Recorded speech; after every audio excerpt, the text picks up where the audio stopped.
জনতার গণ অভ্যুত্থানে শেখ হাসিনা সরকার পতনের পর জনরোষ থেকে বাঁচতে এবং গ্রেপ্তার এড়াতে আত্মগোপনে চলে যাচ্ছেন বিগত আওয়ামী লীগ সরকারের মন্ত্রী, সংসদ সদস্য, এমপি, দলটির বিভিন্ন পর্যায়ের নেতাকর্মীরা সহ পুলিশের বেশ কয়েকজন ঊর্ধ্বতন কর্মকর্তা। এরই মধ্যে অনেকে গোপনে সীমান্ত পাড়ি দিয়ে দেশ ছেড়েছেন। দালাল ইমিগ্রেশনকে ম্যানেজ করে পালাতে গিয়ে প্রতারণার শিকার কেউ কেউ গ্রেপ্তারও হচ্ছেন। দালাল সিন্ডিকেটের সহায়তায় কেউ কেউ ভারতে ঢুকতে কোটি টাকাও দিয়েছেন। 20 লাখের নিচে কেউ ঢুকতে পারেনি বলে বিশ্বস্ত একাধিক সূত্রে জানা গেছে। কয়েকজন সাবেক মন্ত্রী ছাড়াও অধিকাংশ ব্যক্তি দেশ ছাড়ার সময় ভারত সীমান্তে বেছে নিয়েছেন।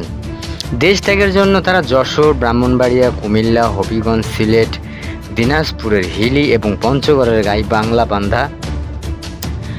পঞ্চগড়ের বাংলাবান্ধা সীমান্ত ব্যবহার করেছে। তাদের পারাপারের কাজে বিভিন্ন সীমান্তে গড়ে উঠেছে একাধিক চক্র।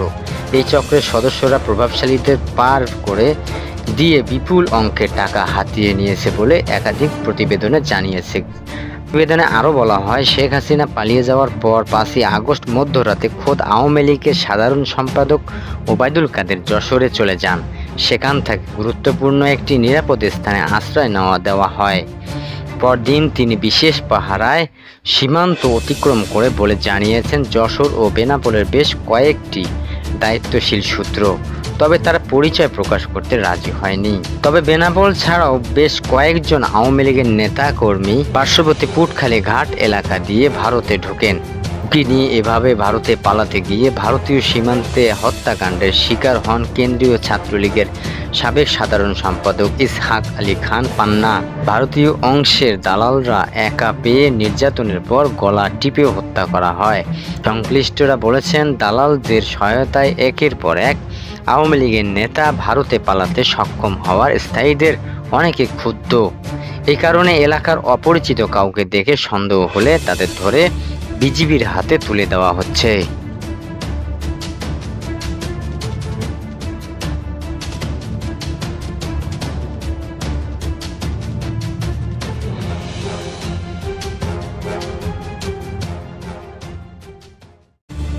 ভারতীয় হাইকমিশন 20,000-এরও বেশি বাংলাদেশি নাগরিকের পাসপোর্ট ফেরত দিয়েছে। ভিসার দাবিতে বিক্ষোভ ও হুমকির জেরে এই পদক্ষেপ নেওয়া হয়েছে। মূলত গত আগস্টে ছাত্র জনতার আন্দোলনের মুখে বাংলাদেশের প্রধানমন্ত্রী পদ থেকে শেখ হাসিনা পদত্যাগ করে ভারতে পালিয়ে যাওয়ার পর থেকেই বন্ধ হয়েছে ভারতীয় ভিসা পরিষেবা। আপাতকালীন এবং চিকিৎসার প্রয়োজন ছাড়া আপাতত বাংলাদেশি নাগরিকদের ভিসা দেওয়া হচ্ছে না। প্রতিবেদনে বলা হয়েছে, সর্বশেষ খবর অনুযায়ী 20,000-এরও বেশি বাংলাদেশি পাসপোর্ট ফেরত দেওয়া হয়েছে। ঢাকায় ভারতীয় হাইকমিশনের দিকে ব্যাপক বিক্ষোভ ও হুমকির পরিপ্রেক্ষিতে এই পদক্ষেপ নেওয়া হয়েছে। মূলত বাংলাদেশি নাগরিকদের জন্য ভিসা পরিষেবাগুলো অনির্দিষ্টকালের জন্য স্থগিত করার ফলে এই পরিস্থিতি হয়। এর আগে শেখ হাসিনা সরকার পতনের পর বিক্ষোভের জেরে ভিসা পরিষেবা স্থগিত করা হয়েছিল।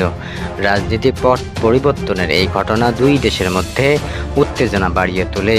ভারতীয় এই সংবাদ মাধ্যম বলেছে, বাংলাদেশের ভারতীয় ভিসা আবেদনের কেন্দ্রগুলো অনেকাংশে বন্ধ করে দেওয়া হয়েছে। আর এই কারণে হতাশাগ্রস্ত আবেদনকারীদের অনেকেই ব্যাপকভাবে হাইকমিশনের ইমেল করেছেন।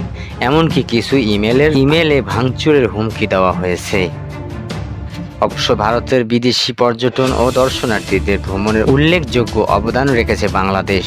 শুধুমাত্র 2023 সালে প্রায় 16 লাখ বাংলাদেশি নাগরিকের ভিসা ইস্যু করেছিল ভারত, যার মধ্যে প্রায় 4.5 লাখ ভিসা ইস্যু করা হয়েছিল চিকিৎসার উদ্দেশ্যে।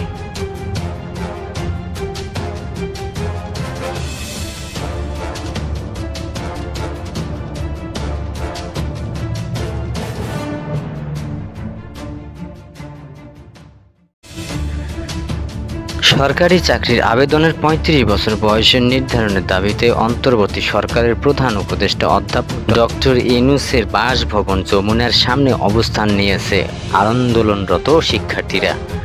অবস্থানকালে আন্দোলনকারীদের লক্ষ্য করে কয়েকটি টিয়ার গ্যাস ও 2টি সাউন্ড গ্রেনেড নিক্ষেপ করেছে আইন শৃঙ্খলা রক্ষাকারী বাহিনীর সদস্যরা। বেলা ১:৩০টার দিকে রাজধানীর মিন্টু রোডে অন্তর্বর্তী সরকারের প্রধান উপদেষ্টা অধ্যাপক ডক্টর মোহাম্মদ ইউনূসের বাসভবন যমুনার সামনে অবস্থান নেন শিক্ষার্থীরা। সরজমিনে দেখা গেছে আন্দোলনরত শিক্ষার্থীদের চারিদিকে পর্যাপ্ত পুলিশ ও সেনাবাহিনীর সদস্যরা অবস্থান নিয়েছে। এ সময় শিক্ষার্থীরা চাকরিতে প্রবেশের বয়স সীমা ৩৫-এ প্রজ্ঞাপন না নিয়েই অবস্থান ছাড়বেন না বলে ঘোষণা দেন। এদিকে আন্দোলনকারীদের লক্ষ্য করে আইন শৃঙ্খলা রক্ষাকারী বাহিনীর ছোড়া টিয়ার গ্যাস ও সাউন্ড গ্রেনেডে ২ আন্দোলনরত আহত হয়েছেন বলেও জানা গেছে।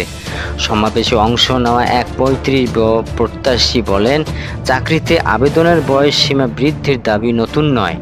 আমরা এখানে ৩৫-এর দাবি নিয়ে এসেছি। শাহবাগ থেকে এখানে আসার পথে পুলিশ বিভিন্ন স্থানে আমাদের বাধা দিয়েছে।